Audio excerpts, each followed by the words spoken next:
Welcome to episode 338 of In Touch with iOS, the show that talks about iPhone, iPad, Apple Watch, Apple TV, Vision Pro, and related technologies. I'm your host, Dave Ginsburg, and we are on a special time frame this week because Patrice Brend'Amour is here, and I'm so glad she's back. How you doing, Patrice? I'm doing well. I'm just, actually an hour closer to you now, right now at least. Okay. Because I'm in Portugal, so. Well, I know we saw a nice view behind you there. That's great. Yep, there you go. And Chuck Joyner was able to join us as well. How you doing, Chuck? Much to my surprise, Dave. Good to be here. Thanks for having me. Yeah, absolutely. And Ben Roethig is here as well. Great to have you back. How you doing, Ben? I'm doing pretty good. The fog has finally lifted from the Midwest. But Midwest. Right. I can't talk today. Well, yeah, it's been kind of weird weather here in the Midwest. So rain and not so cold, but it'll get cold soon. And Marty Jencius is here. How you doing, Marty? I'm doing good. I love the holiday break for me as an academic. I get to tinker with computers, watch movies, and take naps, and then repeat. Yeah. Yep. Been doing plenty of that. I took the last 2 weeks off of the year here, so I've been enjoying the time off as well. Last but certainly not least, Jeff Gamet is here. It's been a while. It's glad you're back. How you doing, Jeff? Is it nap time yet? Because I really want it to be nap time. Always. Yeah, definitely. We can start sleeping right now. Yes. I might actually be asleep right now. How would you tell the difference? That's right. But I'm actually really happy to be here with all of you. I have missed getting to spend time with every single one of you. And yes. And this, when I say this is a highlight of my day, I'm not just saying that. I am genuinely excited to be here with all of you. And I have to point out that I am so on board with Ben slowly doing the transition to Mirror Universe Ben. Sure. Oh, yeah. you know, I always have been a little bit light sensitive. Yeah, well, you know. Long live the Empire. Yeah. Long live the Empire. Yeah. Ben Augustus Roethig. Yes. Yep. I work for Michelle Yeoh, y'all. That's right. And Ben has already looked to make sure that each of us is carrying our agonizer. Mm-hmm. Yep. I called the Chicago Bears. Don't start. Let's go. That was Here a we go. sports joke. I know it was. Wow. And sport. And a very bad team. Okay, let's go. Wow. Nice one, though. All right. This is the last show of 2024, so we're going to do a little bit of review of the year here and there during the show here today. In touch with Vision Pro this week. I wanted to hit a couple stories and talk about that, as well as three of us have Vision Pros and get a little bit of insight how it has been for 2024, and have you been enjoying it? What's all about? If you're liking it, what you don't like, that kind of stuff. But first off, I want to talk about this. This was an article. Apple Vision Pro is driving VR use from games to healthcare and productivity. There's been low sales. Everybody has been saying that. It's been a pretty constant thing, but do I really worry about that too much? And then you got to talk about market share. Yeah, okay. Meta has 73% of a piece of junk, basically. So this article actually goes through and talks about this, but talking about some real usage of it. Especially with medical, they're saying surgeons have been early adopters of the Apple Vision Pro because of its high resolution display, exceptional clarity in patient data and imaging, crucial during complex procedures. At $34.99, it's more affordable than traditional monitors, which could cost up to like $30,000. And the ergonomic design, real time data, and we talked about this before. Having the Vision Pro on their head is not anywhere near as bad as some of the things they've had to use as well. So I'm curious to know what your guys' thoughts on this. Patrice, I'll start with you. Where do you think this is going? And you work in the healthcare, so you know. So yeah. different kind of healthcare, but we're not Yeah. providing Vision Pros yet, at least as far as I know. No. I mean, who knows? It's a big company, Yeah. so who knows? No, it's definitely. There's a million in healthcare and in other places. There's a million really good use cases. I mean, the whole AR aspect is just like it changes so many things. I know airline technicians using it for repairs, for example, to see which parts, basically have the repair manual step by step in their field of vision and say, okay, take this part out, do this, do that, make sure you do that, all of this. Same in healthcare. I mean, you can, for certain procedures that are kind of routine, you can basically say, hey, this is where we're going to start. This is I don't know where the incision will be and all of that. And you can literally project it basically onto the patient. So I think there's unlimited potential, and I'm pretty bullish on what you can do in the next, I don't know, 30, 40 years. I mean, it's going to take a while, but we're getting there. Yeah, for sure. Yeah. Marty, what do you think on this? Where do you think things are going on this? Well, this article is based on a trend force analysis of these AR devices and sales and projections of sales. And it's, I agree with Patrice. There's just so many cool things that people can be using for it. I think one of the articles that interviewed one of the medical professionals just said, $3,500 for a device is a drop in the bucket for the medical community compared to the different kinds of devices we've had to use in the past. So, whereas other people won't see it as affordable, it is affordable in certain areas and the kinds of examples that Patrice talked about. So I think it's cool. Yeah. Ben, you anything to add? Oh, yeah. If anybody in the last 30, 40 years, we got a new piece of aviation training gear called the flight simulator.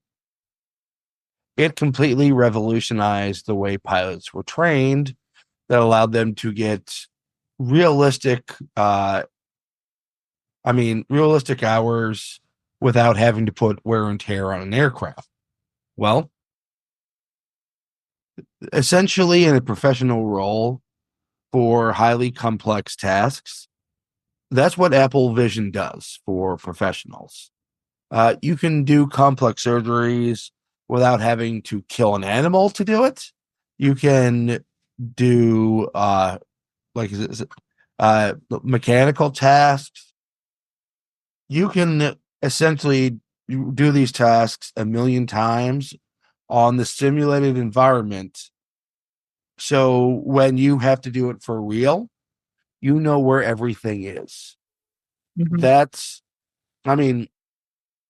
No, it's not the gaming device everybody wants it to be, but for very specific professional tasks, this is literally, and I hate using this word, next level.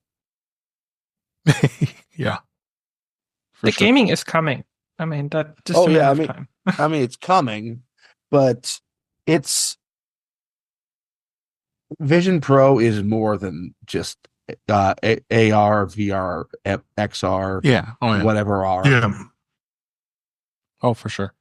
I went on a rant this morning on Reddit when someone tried to compare the Meta 3 with Vision Pro, trying to make decisions, and it's like Meta 3 is a gaming device. The Vision Pro is not a gaming device yet.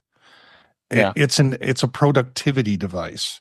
Meta 3 is not a productivity device. Yeah. It's not even in the same category, to be honest. No. Yeah. I've tried it both. They're not in the same category.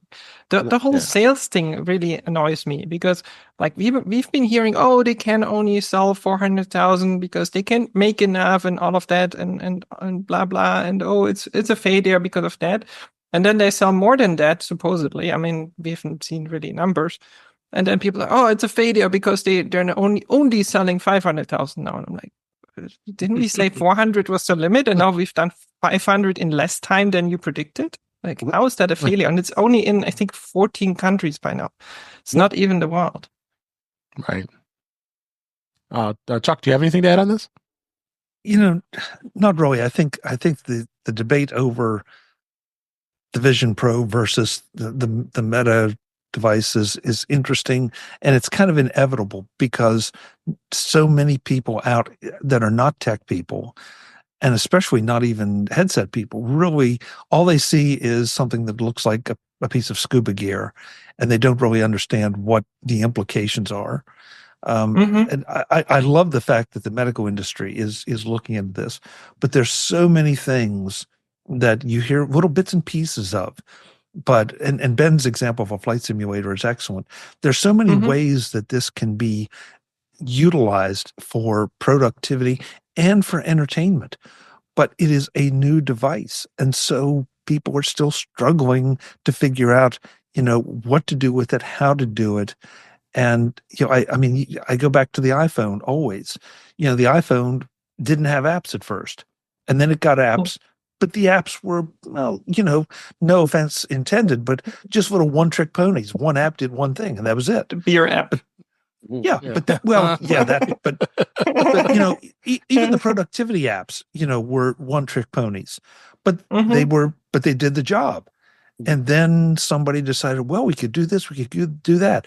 Then Apple gave them a few more sensors. Oh boy, we could do this. And, suddenly it becomes a level, and it becomes a camera, and it becomes not just a camera, but a video device. And now people are shooting movies with it. Yeah. And so, you talk about AI being in the early stages. We're even in earlier stages, I think, with this. And it's just a matter of having time to get there. And I think, Marty and Dave will confirm that.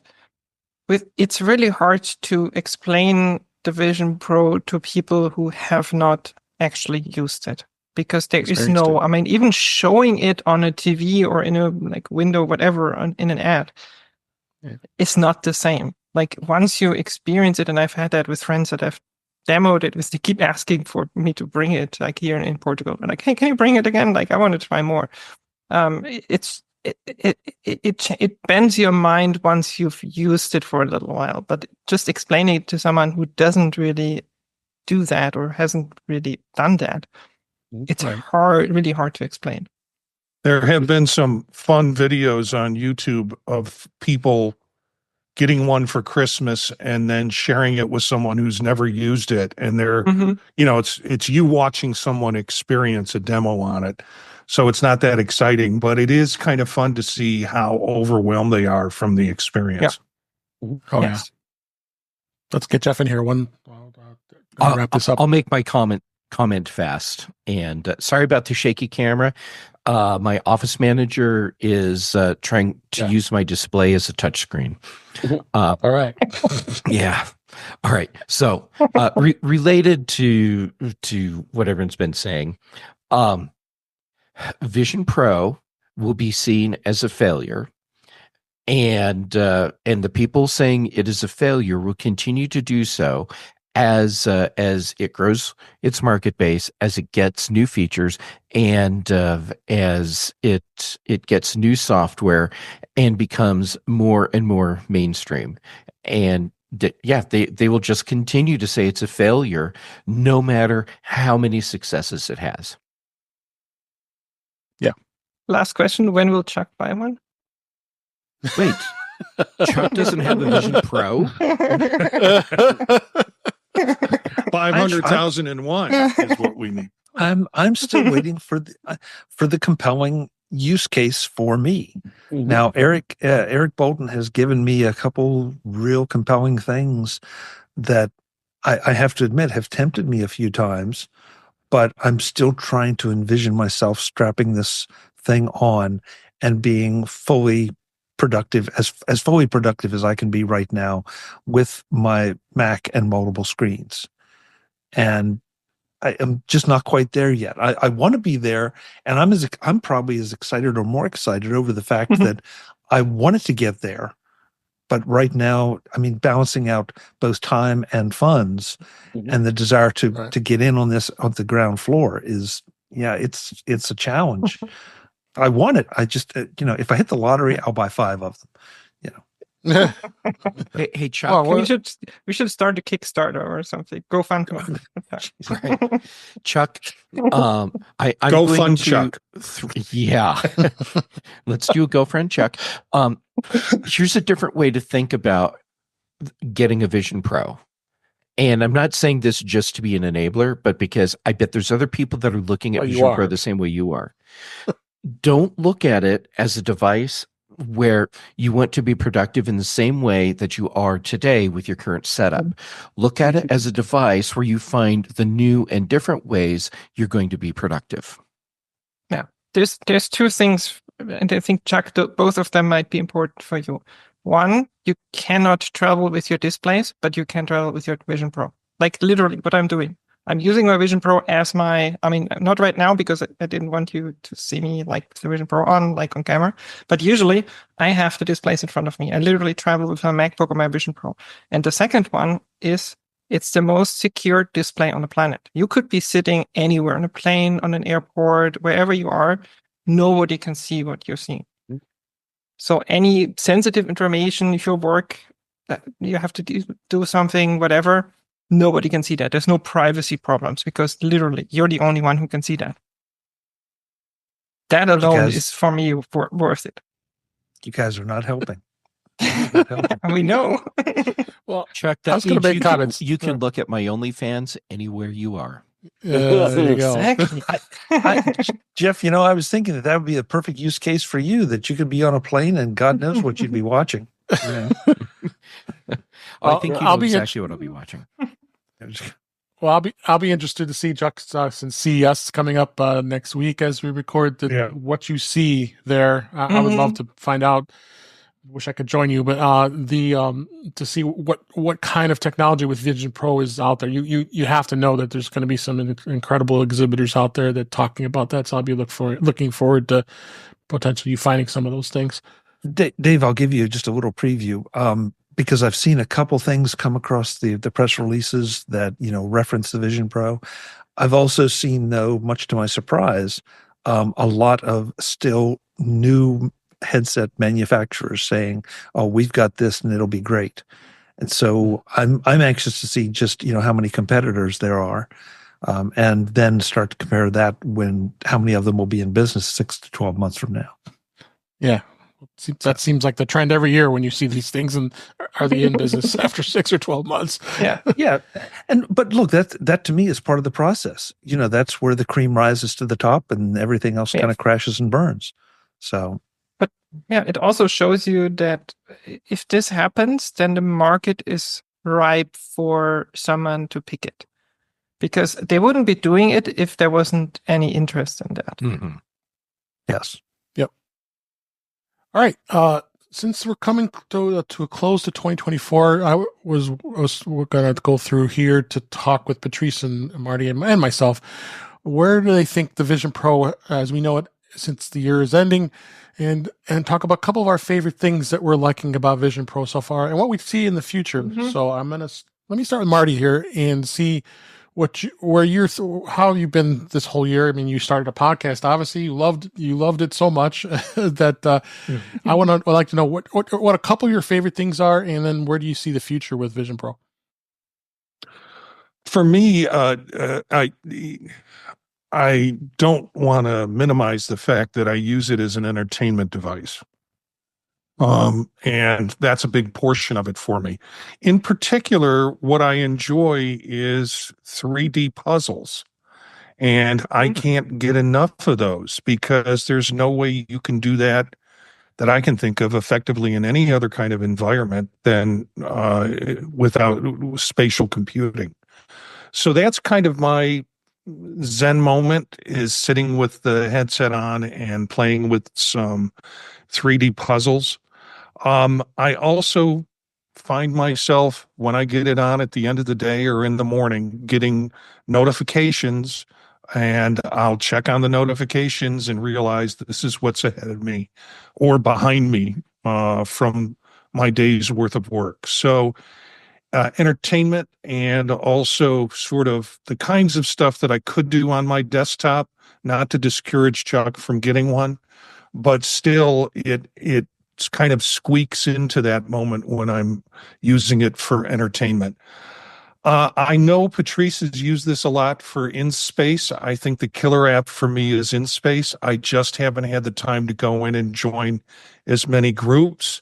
And that community keeps growing. And Yes. there are, I think, training opportunities in that community where people could do some training online with the 3D spatial stuff. So that app gets underplayed in a lot of places. When people say, what are your favorite apps? They always talk about some gaming app, or they talk about something other than the social networking and now kind of community-based experience that In Space does. And I haven't seen any other app in that environment that does that. So those are my two favorites, or three favorites. And what would you like to see in the future? Wow. I'd like to see it connected better with Apple Intelligence, or some type of AI. I don't know when that's coming, but I think it will be coming, whether it's in a Vision Pro 2 or a Vision 2 device. If they change the chip in it, although they have an M2 chip in it now, they could run it, but probably not as effectively. So I would like to see more incorporation of intelligence, AI, LLMs, particularly, where I can ask it to do a series of tasks or some composition for me. Which again, I can do that on a desktop, but I would like to see it incorporated into that productivity environment. Okay. And then Patrice, what's been your favorites, a couple favorites, and then as well as what you see for the future? I was taking notes because I was like, what do I want to mention? Like, what's important stuff for me? So for me, the one I'm with Marty. A little bit of it, I think, like about 50% for me is entertainment. Sitting on a beach at Bora Bora, watching a movie on an airplane or wherever you are at home. Like, I can be sitting anywhere in the world, and I can sit on a beach in Bora Bora, watch a movie. I've even done it with in spatial FaceTime with like some friends around the world that I met through InSpace, which is, I mean, that app itself, spatial FaceTime, undervalued to the nth degree. It is insane once you've tried it. It's just typical Apple. They're not really talking much about it. FaceTime. In general, the whole spatial content. I almost exclusively take spatial photos and spatial videos now with my iPhone. Like, I'm out and about in like port here in Lisbon, and I'm just constantly taking spatial photos because I want to share them with my friends on InSpace. I want to look at them in my Vision Pro, and they look it's just so crazy. All the stuff Apple has been doing. Like, I mean, yeah, some of the videos they've released were okay. Some were better, some were worse. Recently the ice diver thing, it was okay. But the shark one was crazy. So like Apple keeps releasing not long videos, but like those little 10, 15, 5 minutes, sometimes videos that are really cool. So spatial content in general, massive thing, and is only growing. InSpace, just mentioned, literally, I go almost every day, and even if it's half an hour, like right before I go to bed, I go into InSpace, meet up with my friends in the US and like from all over the world. There's like a guy from Sweden, from Portugal, from UK, from like Middle East somewhere. Every now and then some Chinese people pop in. Like, it's really just a fun group to hang out with. And I literally, as I said, almost every day, I'm like, don't do anything before I go to bed. That's the one thing I'll do every day. So, and then the virtual display thing. I mean, as I said, I can travel with my display with me. Like, literally put that Vision Pro on, and I can have it as big or small as I want. And I can use the Mac display, and then around it put other things, like open a Safari, open InSpace, open like a video I want to watch or whatever. So I can do that on top of using my Mac, which is like, for me, like productivity to the nth degree, because I'm literally like, whenever I'm sitting on my sofa, I'm working on stuff. I'm using my Vision Pro. It's just so much better. For the future, more APIs for apps. I've heard from developers that there's a lot of limitations, like stuff like spatial FaceTime, what Apple can do, the in-space people can't do currently because they don't have access to a lot of the more advanced stuff on the Vision Pro. So I think that's a big one. Better personas. They've been getting better and better and better with every iteration. But I think, for me, especially with like long hair, it gets it wrong most of the time. So that's something I'm struggling with. I'm like, I take 4 or 5 times until it looks somewhat decent. I'm like, okay. And what Marty said, Apple Intelligence, Siri improvements. I mean, dictation is, at least for me, almost useless. Yeah. Like it's typing anything on the Vision Pro is a struggle. Like sometimes it gets it right, most of the time it gets it wrong. So connecting a keyboard is literally the only way how you can type longer things, and I don't think that's good enough. Yep, I agree. And for me, I agree with you both of what the Mac Virtual Display is such a game changer. I mean, I've been using it extensively. Now we've got the wide display. Sometimes it's a little too wide. I'm in this room and I'm like, make it smaller. Oh my God, where am I? I mean, it is big, but so you want to kind of concentrate in your peripheral vision. So, and the wide display is cool, but you're going like this and turning your heads back and forth to look at it. So, but yeah, I think it's a game changer with this. And I agree with you. I haven't traveled I haven't traveled out of this room yet with this Vision Pro. I think I did a couple of times, but I got to start doing that. But it is an entertainment device too. I'm consuming a good amount of entertainment when I can with it. So it is a lot of fun with that. And I like to explore the apps, what's out there. I mean, there isn't really that. You said that we need more apps. I mean, they're so. It's just unfortunate that there's so many developers are still reluctant to jump in on this, but it's coming. It's coming. Okay, you see more and more and more. Yeah. So hopefully these reasons compelled Chuck to buy one. We'll see. But I appreciate you're pulling out the credit card. Yeah, you guys are so intent on spending my money, and I, you don't get it. I want to spend my money. I know. I just want to get the value out of the device. Sure. As opposed to, an M4 laptop. I know it's not the same. And Jeff, I know was teasing me, but he makes a really good point about the way that maybe it could be a productivity machine that my current setup can't. That it's a next step or it's an alternative. So I honestly, Jeff, I had not thought about that. I've got to give that a little more thought because I think that's a great point. That and that goes not just for me but for everybody. That we're kind of stuck in the way we do it, and we know how to do what we do now. Maybe there's another way. Maybe there's a better way. Yeah, it's payback. It's payback for those Christmas shows you do, the gift list. Yes, because every Christmas before Christmas happens, I've already maxed out my credit card on stuff from those shows. So this is just payback. Marty, you're welcome. Jeff, Brandon, do you want to add anything else before we move on? I do have a quick thought on this one. The future of Vision Pro. I think a very important thing for Apple to do is to work with developers and with their marketing team and their in-store teams to help people understand that Vision Pro is a standalone computing platform. Right now, far too many people see this as an accessory, a very expensive accessory for their Mac. And I think when you get people to start looking at this as something where this can be their sole computer, that's going to be a huge thing, and it's going to give us a big shift in the whole Apple computing space. Okay, great. All right, let's go ahead and move on. The beta this week, 18.3, iOS 18.3 is still continuing. There isn't much to it, really. It's not a big deal, but there were some reports, and they confirmed it. There is a build number that iOS 18.2.1 is going to be released at some point.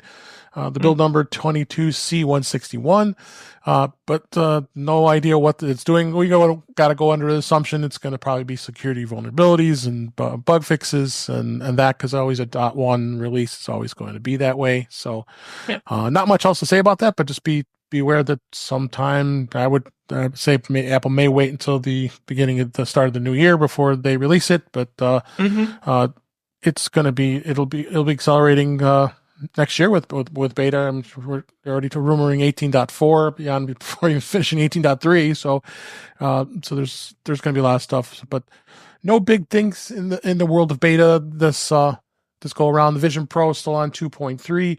iOS Apple TV is at 18.2, and Apple Watch is 11. What is it? 11.2. 11.2. Yep. So, but the Vision Pro 2.3 really wasn't much as far as adding any big, huge features that I know we talked about last week. And Marty was kind enough to go. Yeah, that's what they say every time. Yeah. The stuff that they say changed with 2.3.1, I guess, if you want to call it that. Enhanced hand tracking, so developers have noticed improvements in the hand tracking accuracy, which I think is important, and then expanded API functionality. So they're thinking about that in terms of the update introduces new APIs that provide developers with greater control over spatial audio and haptic feedback. So those are the two biggies in 2.3.1.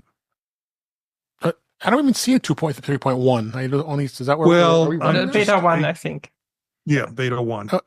Beta 1. Okay. Yeah. You threw me off when you said 0.1. I did notice that because before, remember when I first got the Vision Pro, I was struggling to get the menu to come up by looking at my hand. Well, now I did my other hand yesterday. It was like, hey, wait, it works on both sides now. I barely looked at it, and it came up, and I pinched to go to Mac Visual Display. So definitely some improvements for sure.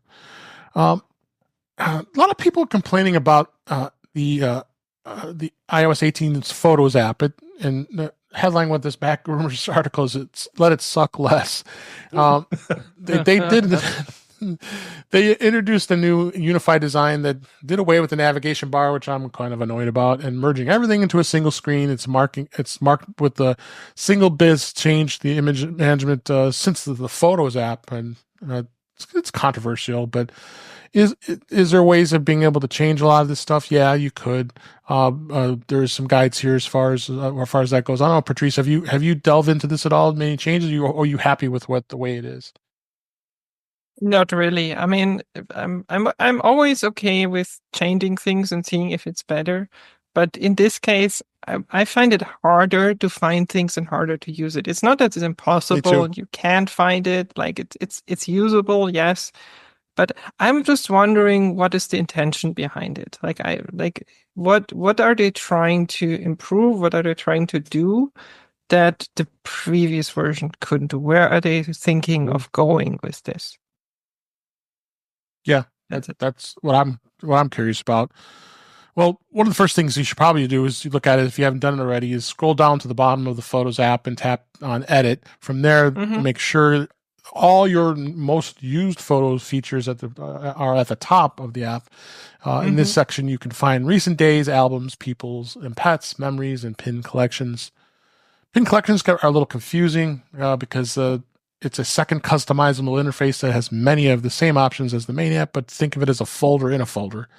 It can be used to put up top and access utilities such as... Sorry. It should tell you something that when you mentioned that you can customize that, I didn't even know this existed. Yeah. Okay. This is good. That's why I'm giving these tips out to everybody here Thank you. to make those changes.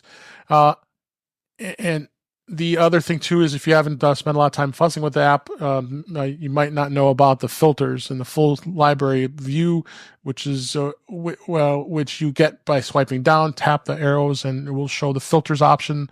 You can filter for photos, videos, edited images, screenshots, and and other items that you can also read out screenshots and shared with you images out of your main photo library. So there's a number of things that we can do. You can do to edit this. We'll put kind of I'll rank a few of those in the show notes here as far as some of the things you probably should look at. The articles here as well. Anybody else been struggling with the Photos app, Chuck or Jeff? I'm sitting here reorganizing everything now because, like Patrice, I had no idea. Mm-hmm. Yeah, exactly. Yeah. I'm same way. Yeah. I'm same way. It's like, oh, this is interesting. Nobody knows them. This is nice because the way they have it set up, this has been extremely frustrating. Yep. You know, we're us, and we can't navigate this damn app. So, how does Apple expect to, normal people to do this? Mm-hmm. I'm hoping they take a big look at the interface, for iOS 19, and go like, okay, this did not work. How can we change? How can we make it better and actually useful? But That's you know what? it. But you know what, Ben? Now that Dave has clued us in on this, I feel like I can make this. I can take advantage of some of these things that before I was seeing as clutter, because I can turn them off. I can reorder them so that maybe something I don't use that much, I can put at the bottom. We should all kind of be ashamed of ourselves that we didn't do just a little more research on this. No, Apple should be ashamed that they make it so obtuse to have discovery in their apps. Yeah. You have to scroll all the way through everything to the bottom to even find the button for it. I don't disagree with that, but on the other hand, do you want that customized button at the top all the time? No, but maybe the first time you launch the Photos app after a big software update, like when they made all these changes, why didn't we get a little pop-up thing at the beginning that said, hey, here's a couple new features that you might want to know about, which the sort of thing other apps do. And it can say, you can customize, even you Apple can do this does other that. thing. And yeah. And also, it shouldn't be configured in a way that is best for power users like us. It should be configured in a way that is easiest for Grandma Susie. You know what, though? I'm going to take a little bit of responsibility because, and feel free to disagree. That may have happened. But if it happens when I'm in the middle of something and I just want to access a photo that I need to right then, I'll say, okay, or later, or next, or whatever, and never go back to it. And that's my fault, because that's my failure of now. Maybe it did, maybe it didn't. I honestly do not know. But I know that other apps do that, and I have a bad habit of doing that. It's like, I don't have time right now, I'll look later. And then I never go back and look. Yeah. So, well, and in this case, Apple confusing. didn't do it for the Photos app. Okay, so I'll take your word for it. Yeah. So definitely something that it's frustrating for me for sure. And everybody I talk to, my wife, others in my family, I've had to send this information out to here and change this right away because you're going to be much happier with all the photos and videos that they take every day. I think it's important to be able to be aware of this. So, good job, Dave. Yeah, thanks. The other thing I want to talk about a little bit is there's so much other stuff. A lot of people probably have received their iPhone 16s, a few people anyway, for Christmas. There's so much to go over, but I'm going to just narrow down a couple things. One of the things I want to talk about is the camera control button. I really like the camera control button. I know a lot of people probably aren't too super happy about it, especially now that it's added the Apple Intelligence items that you could have in there. And I talked about that last week. But there is a way to customize it. If you don't want to use the camera control anymore, it's got some great ways of being able to customize it. You could, if you do a lot of QR code scanning, maybe you might find that more beneficial using that. If you want to do use it as the magnifier, if you're using the magnifier all the time, you could have a dedicated button just for that, because with the other button that they had before, where you can just set it for doing other things besides muting the phone's volume or doing other things. Now you can do it here with this button too. If if you don't take a lot of pictures or cameras or with your camera, or if you don't want to do it, you don't have to. Or you're going to turn it off. You don't want to use it at all if it annoys the heck out of you, because but they recessed it, so it's not so bad. But there are people that have been complaining that you can't, that you can hit it. But some of the camera features are pretty cool, I must admit. And being able to tap it and tap it again to go into video mode, and it's got some good, cool features. But I've been linking in the show notes as far as how to make some of those changes if you do it. Are you guys, how do you feel about the camera control button on the 16 of those who have 16? It's good to open the camera. It's very easy. I have a hard time actually using it as a shutter button because it seems to be like it's a little bit too hard to press. Yep. But Chuck, what do you think on this camera? And please, Apple, when you're doing spatial, please put a detection in that when there's a finger in front of one of the cameras, you tell me, because I have so many spatial photos where, like, on one side of the picture, basically one eye, there's a finger in front because I had my fingers in front. Oh no. And it's really weird in spatial because, like, because it takes two photos, like, for both eyes. So I have one eye, it's clear, and the other eye, there's a finger in front. Oh my god, it's so funny. How about you, Chuck, with the camera control button? It's a work in progress as for me. I like the idea that I can adjust the zoom, to somewhere easily between the settings, as opposed to trying to do the pinch and zoom and figure that out. I have a lot of videos I've taken already that, I'm shooting it, so I want to zoom in, so it zooms in, and then I want to zoom back out, and it zooms back out. That's not horrible, but it's a lot nicer to just be able to smoothly pan in or pan back. It's not great, but on the other hand, you've got the phone, and unless you're going to try to make a whole side, it's difficult to do that. So I think it's a matter of me getting used to it, and I'm getting better. There's no question about it. I'm getting better as my touch gets a little more sensitive and I figure it out. And the shutter button, yeah, Patrice, I'm kind of torn because sometimes I feel like it is, but then sometimes I feel like it isn't, and I end up taking pictures I don't want. So yeah, true. Marty, anything to add with the camera control button? I appreciate all the conversations about photography, not only the Photos app, but this camera button. But in order to buy into the importance of all of this, you kind of have to buy into photography being important in your life. I've got 20,000 photos or so saved in Photos. Most of them are duplicates. When I get an opportunity to use, so I quickly went into the app as you were talking about the app and paged through it, and then decided, okay, this is why I never go into Photos anyways. So those 20,000 pictures I never see once I've taken them. And I'm colorblind, so everything's black and white to me anyways. So I have not, when I want to take a picture, I want to point and shoot. I want a Polaroid. I want something quick that I don't have to manage a lot of stuff on. And if I choose to do something post-processing, then I'll do something post-processing with it. But I don't want to think too much. Okay. All right. So I wanted to talk a little bit about what everybody got over the holidays for their gifts.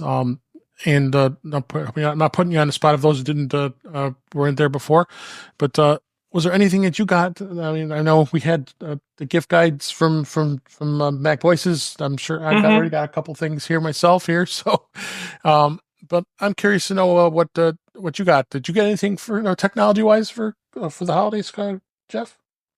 I did not, but that's because all the people in my life know that if I need a technology thing, I should just get it. And because they won't know what to get. But to that end, my parents, they wanted to get me something for all of my stuff. So they just gave me a check for what they thought would be an appropriate amount to go get a there thing. You go. So I haven't decided what that will be yet, but You'll have to report back. I'll report back. How about you, Patrice? There's two things that come to mind. One is thanks to Chuck and especially Pilot Pete. It's a little travel router that I'm actually using right now, and I'm very happy I got, because it makes travel so much easier, because I have my own Wi-Fi with me. I literally just either connect it to the hotel Wi-Fi at the hotel, or like just plug it into the router here and have my Wi-Fi with VPN and security and everything already pre-built. So I don't have to connect to some weird other Wi-Fi. So that was really cool. The second one is actually the microphone I'm using, because I decided I was like, I should really record podcasts while I'm traveling. So I need a microphone, because I was editing an episode of Retro Rewatch where I was traveling and I used my AirPods, and I'm like, yeah, the quality, it's not great. So I bought the Rode NT USB Mini, and I'm very happy with it. It's really cool. It's really small. It's really heavy, which is great when you're traveling, and I love it. Like, it's really cool. Nice. I got a couple gifts. This one was notable, and I didn't have it on my list, surprisingly. This is it's a AirTag wallet. This is the link here. I got it on my camera here. It actually lets you, with the app, put pictures here on the front, Nice. set here. I just used one of the stock photos here, and it's kind of cool. You can put your own photos in here. You can put all kinds of icons and all that stuff. And it's just the only thing is, if you carry a lot of stuff, and if you're the Seinfeld guy who has that big giant wallet and all this crap in it, no, you're not going to be able to use this thing. But it sprints out. You keep your cards in here, your license, whatever. And there's what's the company's name? It's called the E-Ink Air Wallet. It is Chinese made. Okay. Because they have a separate app. Very good. Mm-hmm. Yeah, they had a separate app that you install, and that's how you got to use your app to add the photos to the display here. But it's something. It's pretty simple. I've been using the Ridge. I'm sure you're familiar with that. Ridge, exactly. That's the one I was thinking of. Yeah, this is what I have. This is the one I have now. And I've been using it, so I'm on the fence whether I want to keep this one or not. The nice thing is the AirTag part of it. I was like trying to figure out, is there a way I can incorporate this into this one? But I probably not. I mean, this, of course, they're using torque screws to pull these screws off here. But luckily, they supply the tools, so you can take this off. So you pull it off, and there's two 2032 batteries inside there. So, but I don't think there's no way I'm going to be able to incorporate it with the Ridge. Marcus Brownlee, he's the one that promotes this one. That's what got me hooked on this. And holding my money clip in the back there, and just keep a little bit of cash in here, and then some credit cards, your license and stuff. So I thought this was cool. As far as what I got, a couple other items, but I'll keep it at that. Did you get anything, Chuck? I did not get anything tech oriented. I'm sort of, my family and friends know the same thing about me that they know about Jeff, that I either get it or they don't know what to buy, so they just let me buy it myself.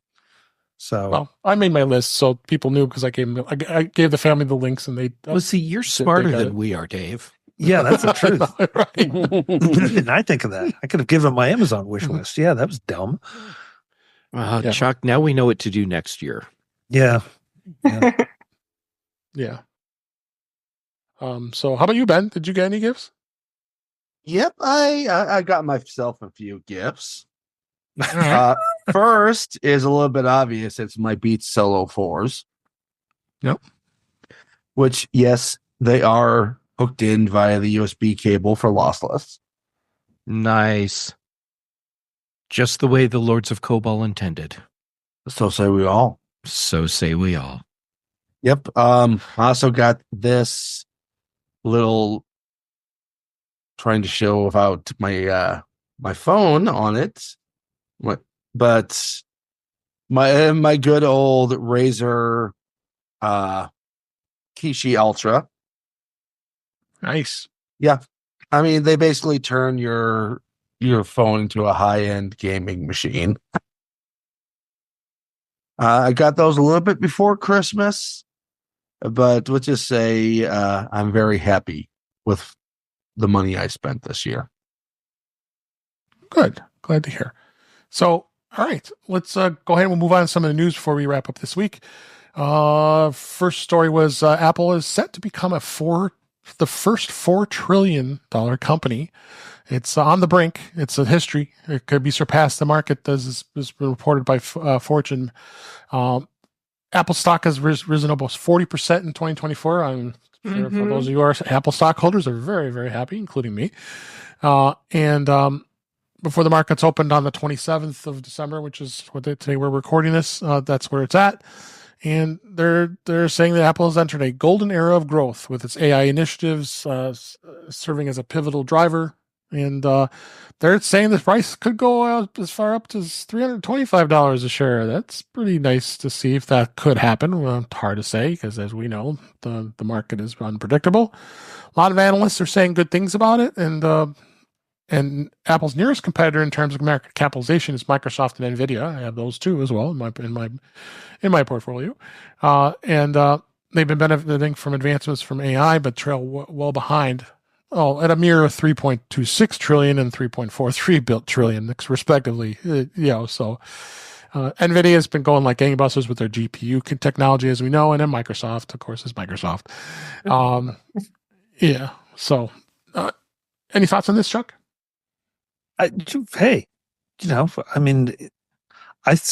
it is shocking that all the criticisms that Apple gets for, they could do this, they could do that, and still people keep buying things and the stock price keeps going up.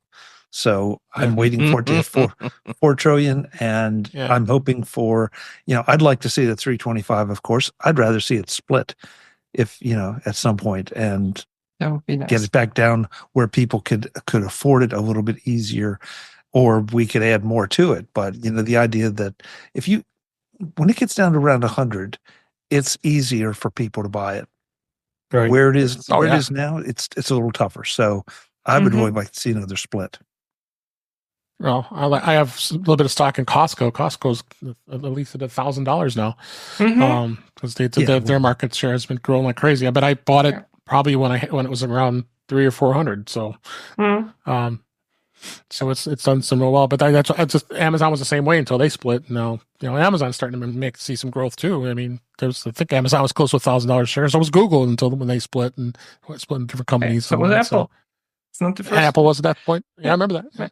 But Ben, I think we both know what's going to happen to Apple, right? There's one word: doomed. It's a doomed company since 1974. Marty, anything you want to add to this? I'm excited about this, and it's always fun. It's a horse race, and it's a long horse race, and people keep switching positions around the track. Chuck got me on the Apple stock idea just this last year, and so it's been kind of fun. I don't do a lot of personal investments. I have portfolios, and those are managed. But the idea of just having that app on my phone where I can kind of look and see how the stock is. And the suggestion from my wife saying maybe we just need to take each paycheck, we need to set some aside and just put it into more Apple stock as it happens. So, yep, mine's part of my 401k, so I can't touch it. So, Jeff, Ben, you have anything else to add? Nope. Just keep making money, Apple. Just keep making money. All right. Here's what I would have loved to have seen in this article.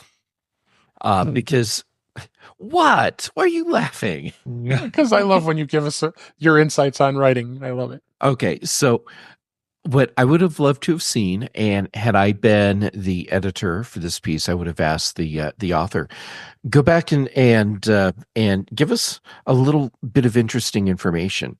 Tell us how long it took Apple to reach the 1 trillion mark. How many years was that? And then compare that to how quickly they went from 1 trillion to their projected 4 trillion. That would be a really interesting comparison to see. It took over 30 years, I think, to get to that point. So over 30 years, and and then in a fraction of that time, from 1 trillion to 4 trillion. There you go. And compare it to the other people in the horse race? Yeah. Marty, it's like you're reading my mind. That's sometimes I can't drink enough to get it out of my head. I totally get it. Same.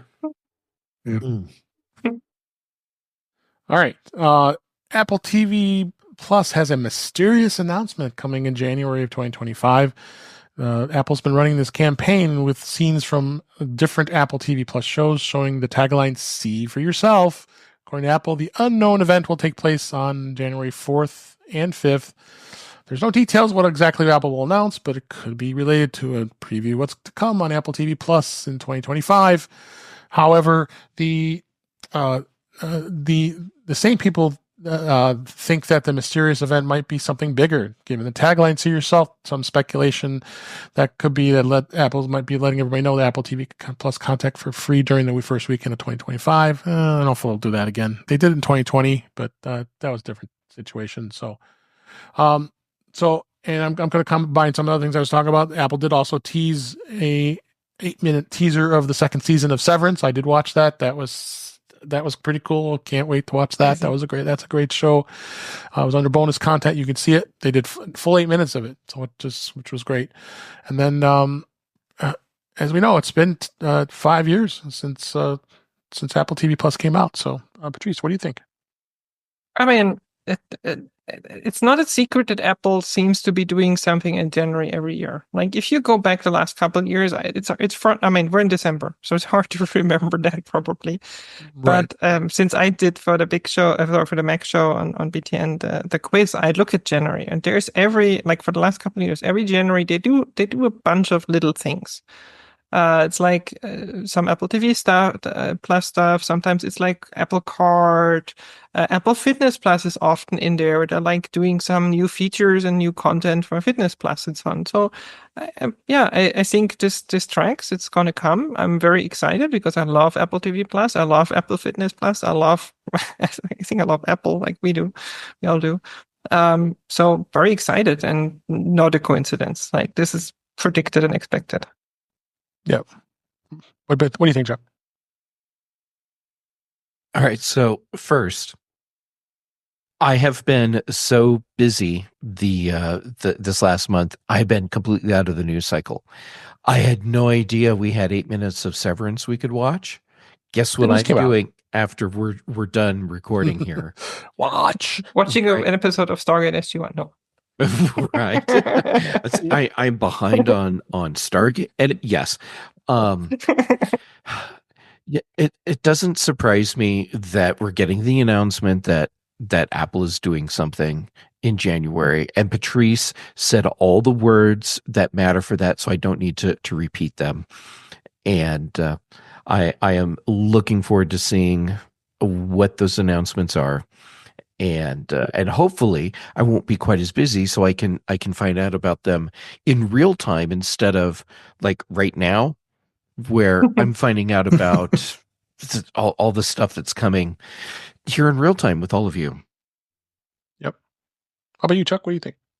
I love the fact that Apple is finally, it sounds like, trying to do something a little bit different and a little bit exciting with Apple TV Plus.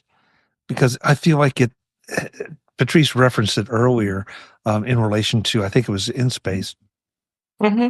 For some reason, they're a little too modest in certain areas. And it ends up goes beyond being modest, and it leaves us uninformed. And so I don't know what's coming, but I'm just happy to see them promoting it because I think it's one of the most underappreciated Apple products out there. And we go back to that value thing we were talking about with Vision Pro. I think it's an incredible value if you're looking for good quality shows to watch.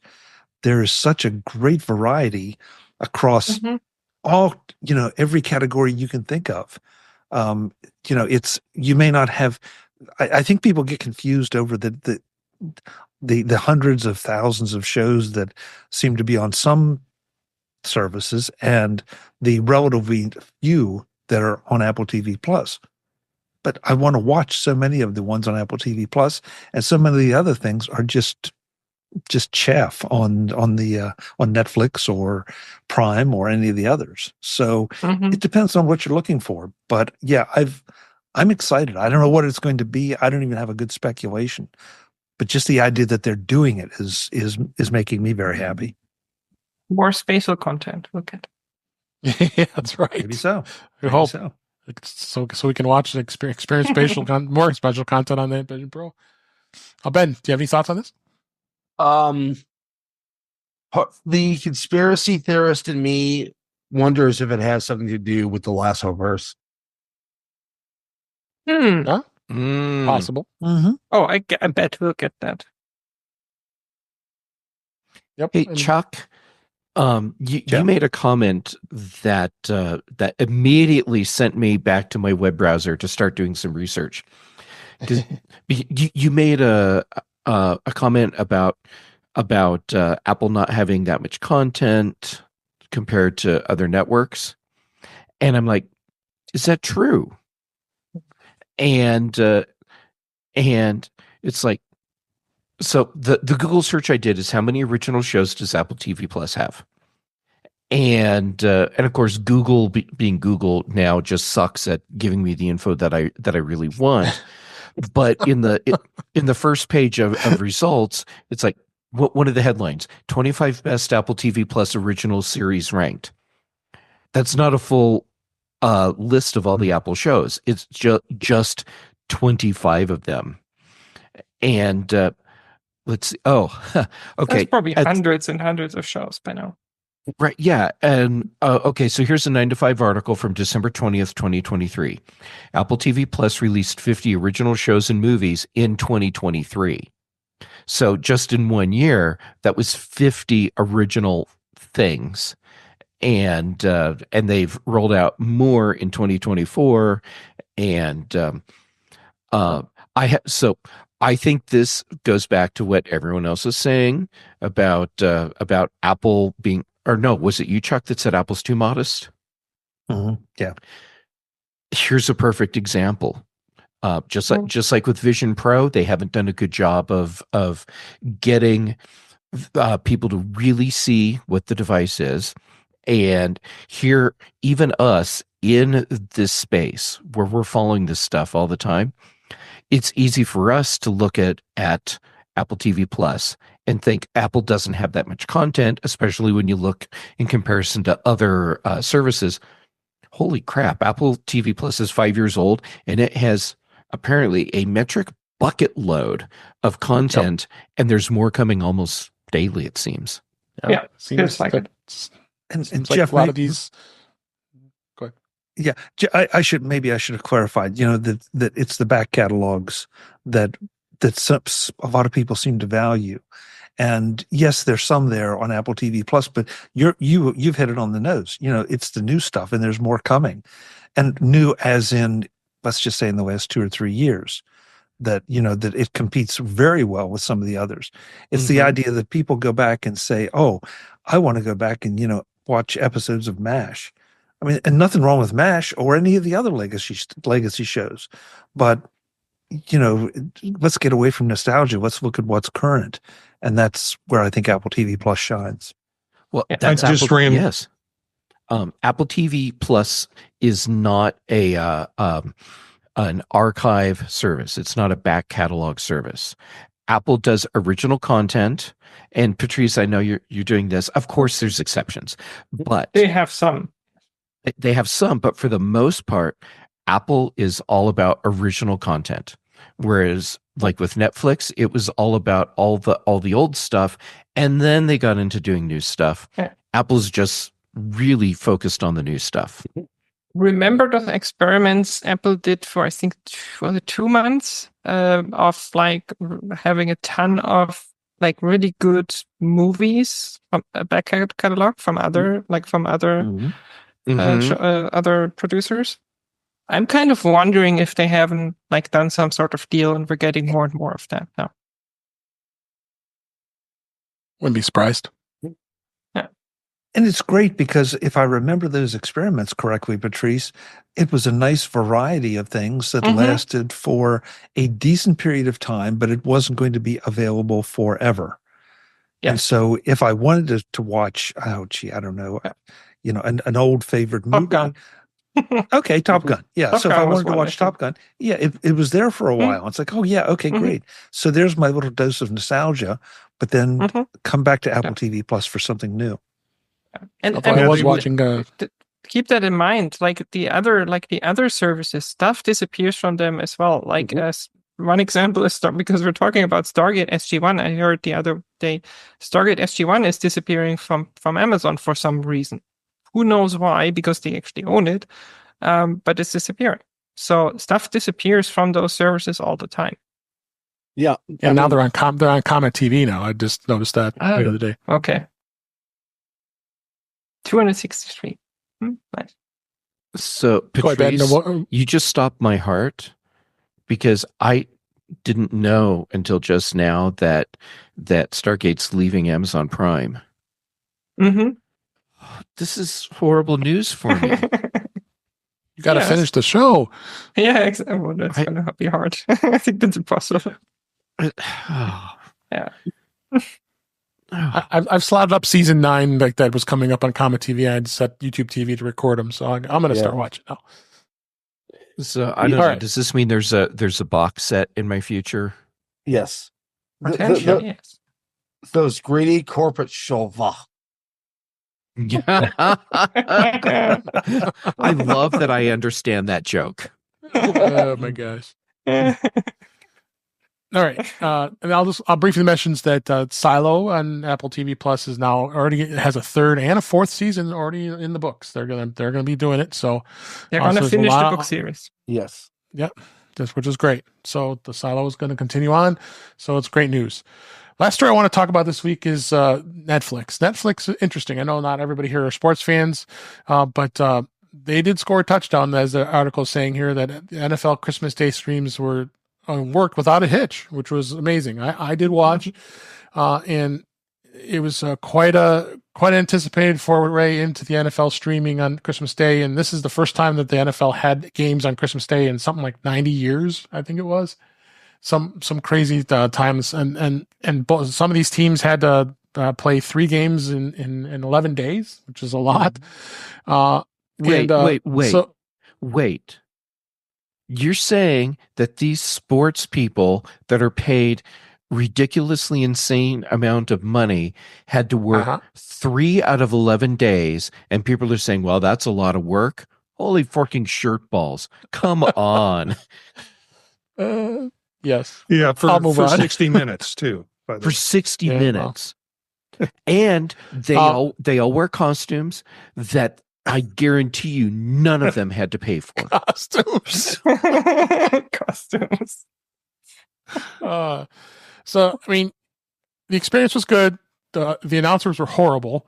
The pregame was just beyond horrible. And then someone's talking, and all of a sudden, because now they had ads, which is unusual for Netflix. They don't ever run ads.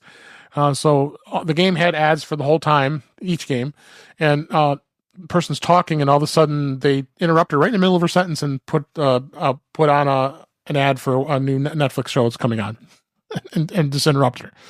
So, but overall, it was a good experience, compared to what the Tyson fight was with all the all the buffering and such. So, and they had something like 65 million people watching both games. So, is this a future thing that Netflix is going to do? Probably. Ben, you're a sports fan. What do you think on this? I hope not. I mean, quite frankly, the stream looked like circa 2018 Amazon Prime. Yeah, it was not great. It was okay. I mean, both games are blowouts, so yeah. It's something.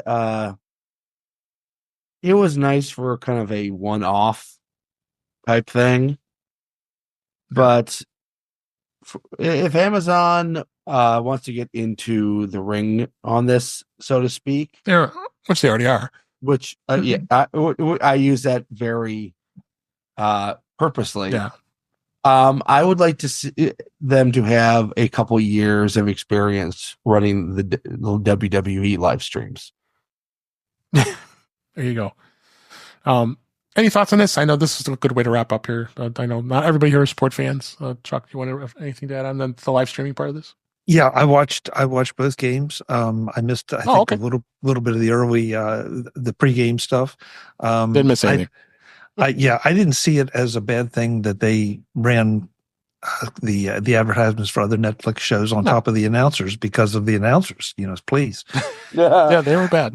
Yeah, it's believe me, the ads were more interesting than them. It was very clear, like if you didn't watch, the football shaped cakes that they gave out and the robes the red and velvet. everything. Yeah. And it's okay. Kelsey and Mahomes walked out. Oh my God, that was so funny. Oh yeah. But again, something a little bit different. They were trying to differentiate themselves. Frankly, the only thing, in my humble opinion, the only thing worse than the announcers was the halftime shows. That's a whole other discussion that we won't get into here because I will get in trouble. But they pulled it off. They pulled it off. They took a big risk, and I don't know what it cost them because I was dreading it. $150 million they paid for that. 150. Okay, so I was dreading it because of what happened with the Tyson fight. So, but the stream was absolutely perfect while I was watching it, and I think it just opens the door for Netflix to now prove that we can handle it. So, yeah. Anything else, guys, want to add? I was in a Christmas Day raw cookie dough comatose for the day, so I did not. I kept saying to myself, "Isn't there some football on here I could watch?"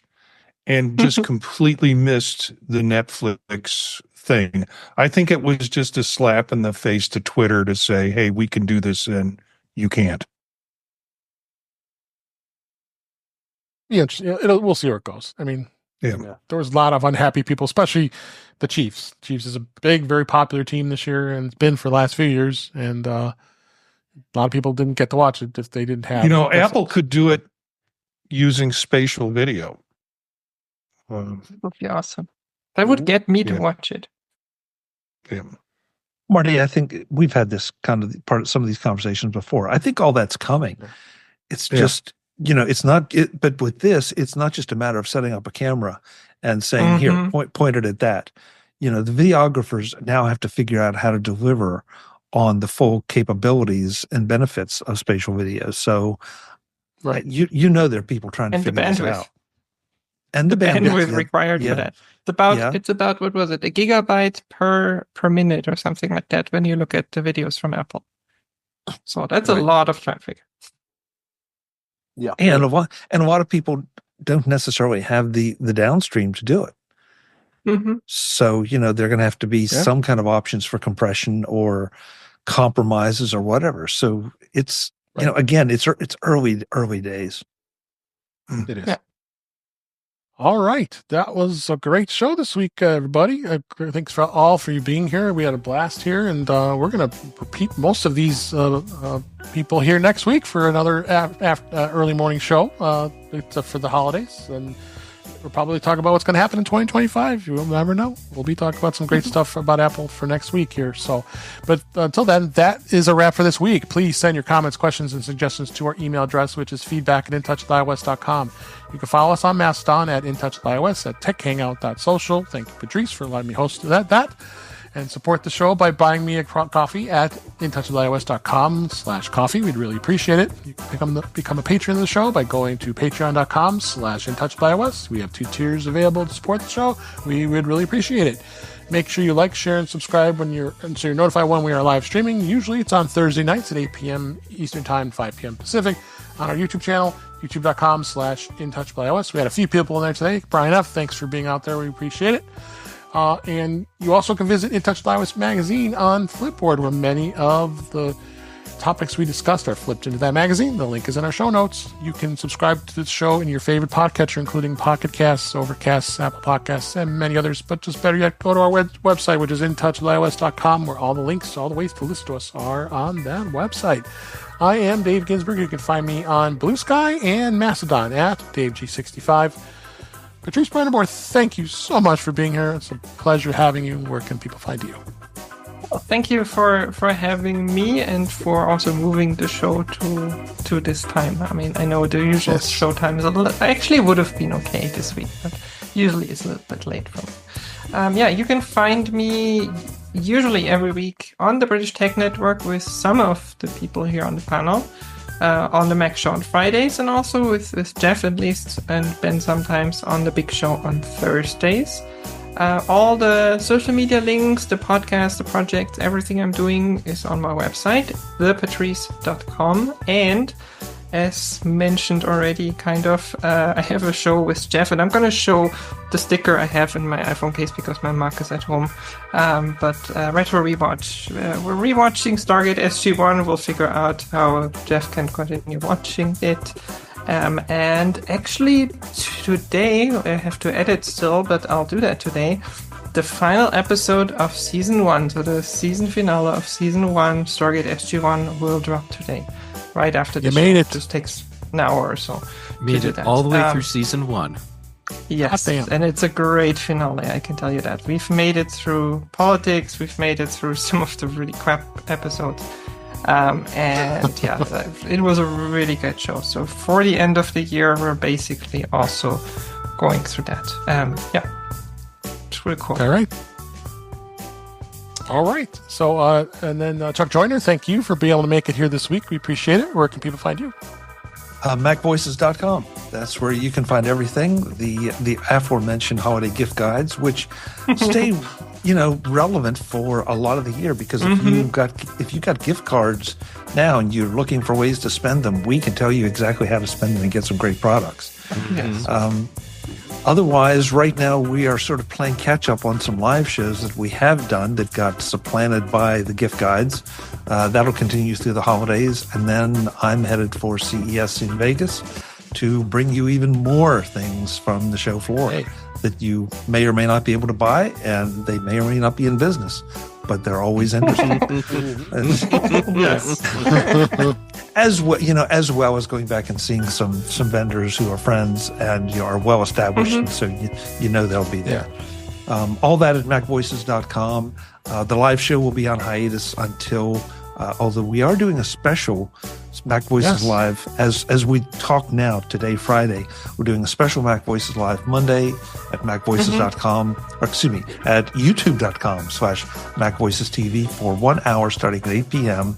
Eastern.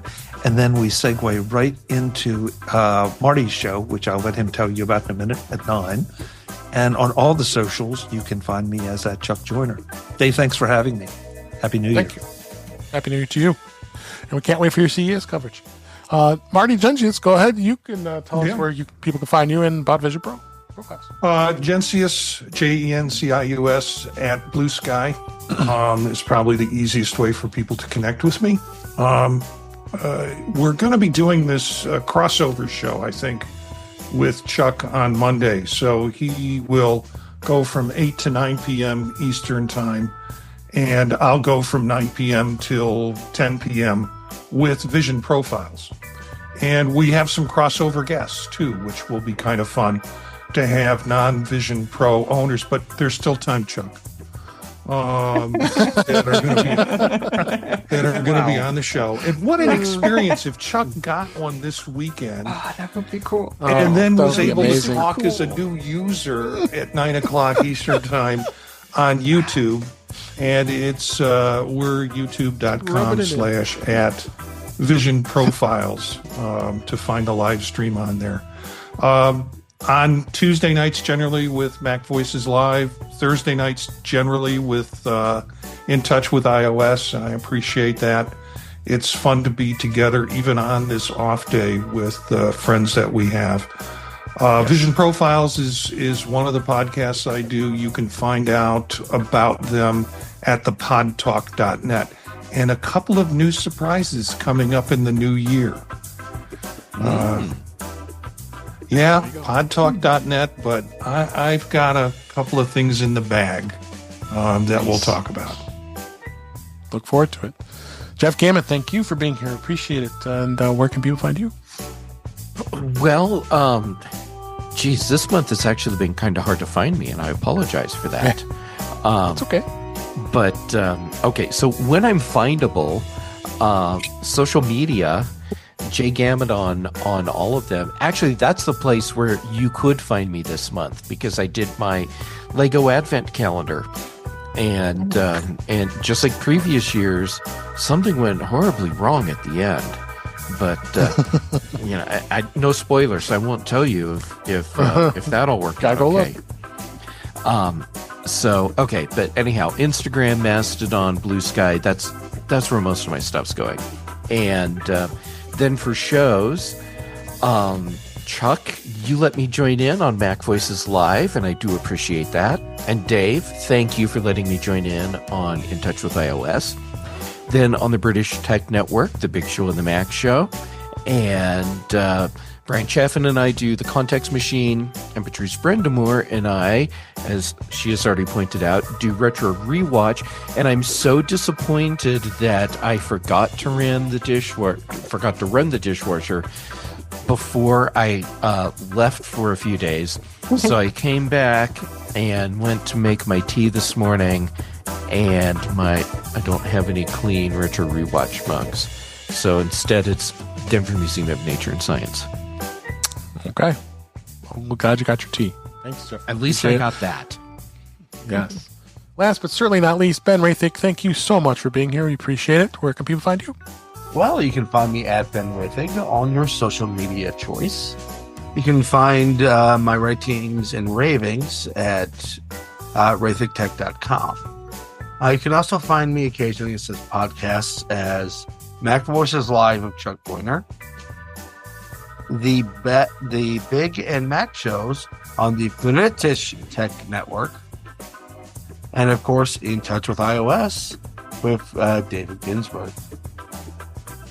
Thanks, Ben. And thanks, everybody, for listening, watching, and being here. We appreciate it. We had a great time doing this. I want to wish everybody a happy New Year 2025. The next show will be next year, and we can't wait to come back and give you some more insights for the year for 2025. We'll see what happens with Apple, right? But until then, thanks for watching, thanks for listening, and we'll talk again soon.